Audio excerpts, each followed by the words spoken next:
भाइयों और बहनों, सरकार के साथ साथ समाज की गति शक्ति अगर ये जुड़ जाए तो बड़े से बड़े संकल्पों की सिद्धि कठिन नहीं है, सब कुछ मुमकिन है।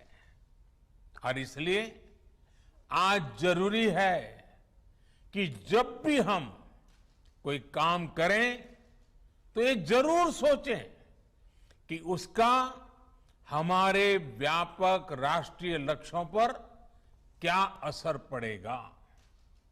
जैसे स्कूल कॉलेज में पढ़ाई करने वाला युवा एक लक्ष्य लेकर चले कि वो किस सेक्टर में क्या नया इनोवेशन कर सकता है। सफलता असफलता अपनी जगह पर है, लेकिन कोशिश बहुत जरूरी है। इसी प्रकार जब हम बाजार में खरीदारी करते हैं तो अपनी पसंद नापसंद के साथ साथ ये भी देखें कि क्या हम उससे आत्मनिर्भर भारत में सहयोग कर रहे हैं या हम उसे उल्टा कर रहे हैं। भारत की इंडस्ट्री भी विदेशी रॉ मटेरियल या कंपोनेंट्स पर निर्भरता के लक्ष्य से तय कर सकती है।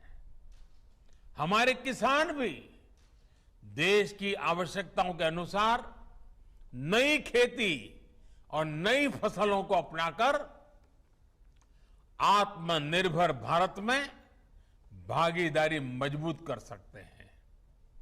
हमारी सहकारी संस्थाएं भी देश के छोटे किसानों को मजबूत करें। हम जितना ज्यादा ध्यान हमारे छोटे किसानों के ऊपर केंद्रित करेंगे, उनकी भलाई के लिए आगे आएंगे,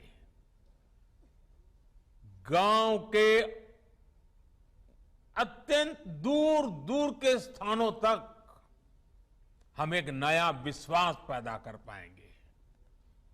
और हमें इसी दिशा में संकल्प लेने के लिए आगे आना है। साथियों, ये बातें सामान्य लग सकती हैं, लेकिन इनके परिणाम अभूतपूर्व होंगे। बीते वर्षों में हमने देखा है कि छोटे समझे जाने वाले स्वच्छता जैसे विषयों को भी जन भागीदारी ने कैसे राष्ट्र की ताकत बनाया है। एक नागरिक के तौर पर जब हम एक भारत बनकर के आगे बढ़े तो हमें सफलता भी मिली और हमने भारत की श्रेष्ठता में भी अपना योगदान दिया। अब हमेशा याद रखिए, छोटे से छोटा काम भी महान है अगर उसके पीछे अच्छी भावना हो। देश की सेवा करने में जो आनंद है, जो सुख है, उसका वर्णन शब्दों में नहीं किया जा सकता। देश की अखंडता और देश की एकता के लिए अपने नागरिक कर्तव्यों को पूरा करते हुए हमारा हर प्रयास ही सरदार पटेल जी के लिए सच्ची श्रद्धांजलि है।